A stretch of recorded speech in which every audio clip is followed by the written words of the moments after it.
फरीदा चार गवाया हंड के चार गवाया सम, लेखा रब मंगेसिया तू आयो केड़े कम।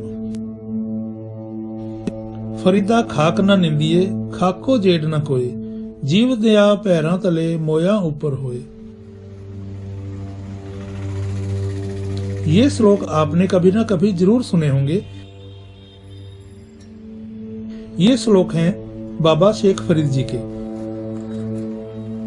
इस वीडियो में आज हम देखेंगे फरीद जी से जुड़ा एक नगर और उस नगर में कुछ स्थान, और ये भी जानेंगे कि कैसे एक नगर का नाम फरीद जी के नाम पर रख दिया गया।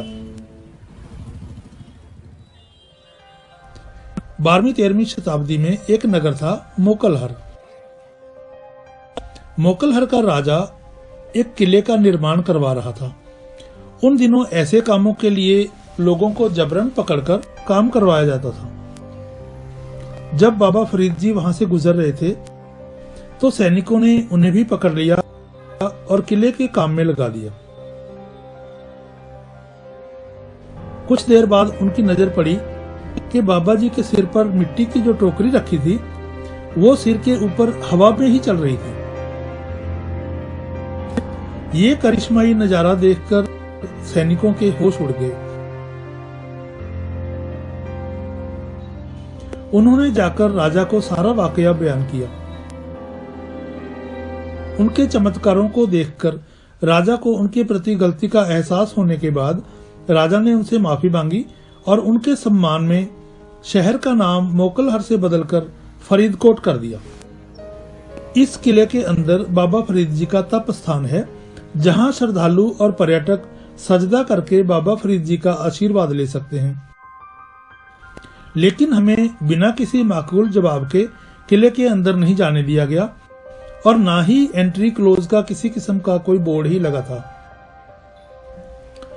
ऐतिहासिक, आध्यात्मिक और धार्मिक महत्व के इस स्थान पर पर्यटकों के प्रति सरकारी रवैया ये दिखाने के लिए काफी है कि हम देश और प्रदेश में पर्यटन को बढ़ाने के लिए कितने संजीदा हैं।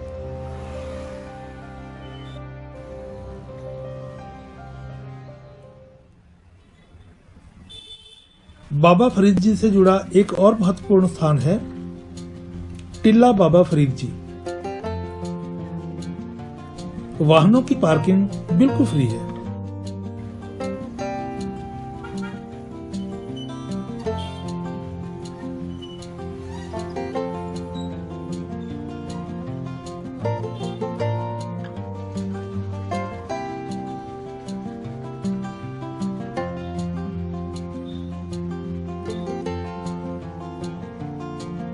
कहते हैं किले में मजदूरी करने के बाद बाबा फरीद जी ने इस स्थान पर आकर पेड़ से हाथ पहुंचे थे।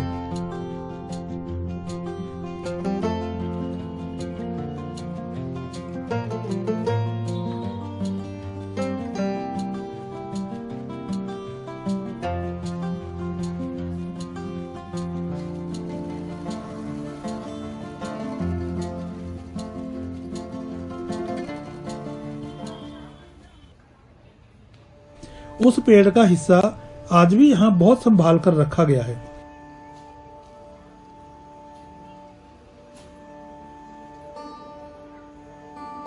बाबा फरीद जी के सैकड़ों श्लोक श्री गुरु ग्रंथ साहिब जी में दर्ज हैं।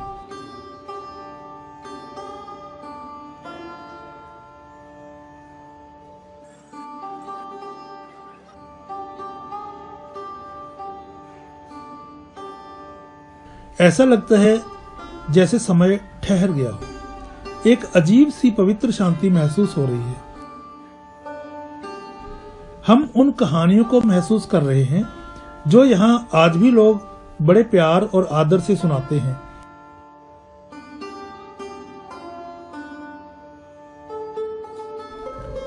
यही है पेड़ का वो हिस्सा जिस पर आज भी बाबा जी के हाथों से मिट्टी के निशान मौजूद हैं।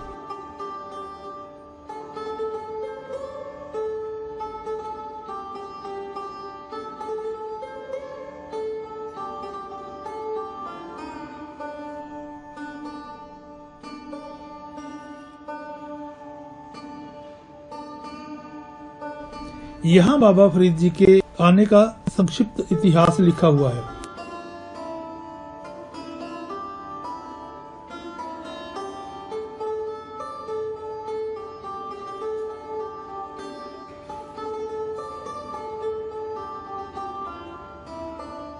ये लंगर हॉल है। यहाँ आने वाली संगत के लिए यहाँ लंगर का प्रबंध है।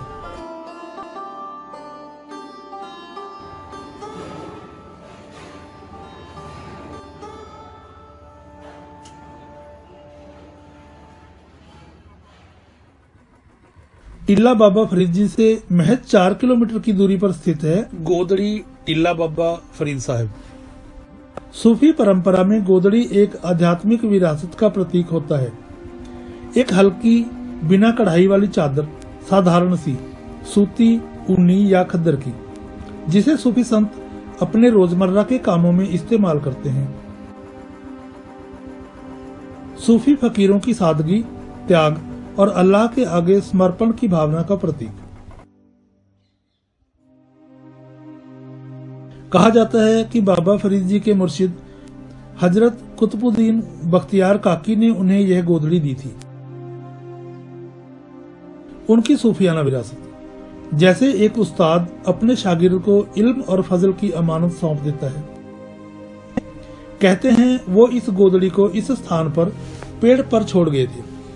जब बाबा फरीद जी वापस इसे लेने के लिए आए तो देखा कुछ बच्चे इसकी गेंद बनाकर खेल रहे हैं और इसे देखकर फरीद जी बहुत दुखी हुए। उस गोदड़ी को उठाकर अपने मस्तक से लगाया और बार बार उसे चूमने लगे। इसी स्थान पर बैठकर वो 40 दिन तक ऊपर वाले के सजदे में बैठे रहे, जहां 5 चिराग हमेशा जलते रहते हैं।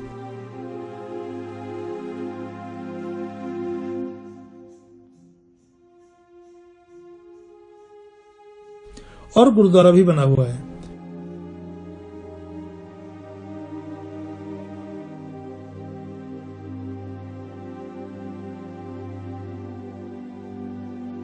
पास में बना हुआ है एक सरोवर, सर्वधर्म की एक मिसाल। इसमें 5 सिख तख्त साहिबान का जल, 3 पवित्र नदियों गंगा, यमुना और गोदावरी का जल और मक्का का पवित्र चश्मे अवे जमजम का जल डाला गया है और इसे हिंदू, सिख और मुस्लिम धार्मिक विधियों से प्रतिष्ठित किया गया है। यह स्थान बाबा जी की उस विरासत, उस सादगी और उस रब की याद का प्रतीक बन चुका है। आज भी यहाँ की हवा में एक अलग सी रूहानी महक है। शहर जैसे अब भी बाबा फरीद जी की यादों को संभाल कर बैठा हो। वीडियो अच्छी लगी हो तो वीडियो को लाइक करें, कमेंट करके हमें प्रोत्साहित करें। ऐसे ही और वीडियो को देखने के लिए चैनल को सब्सक्राइब करें। फिर मिलते हैं एक और वीडियो के साथ। धन्यवाद।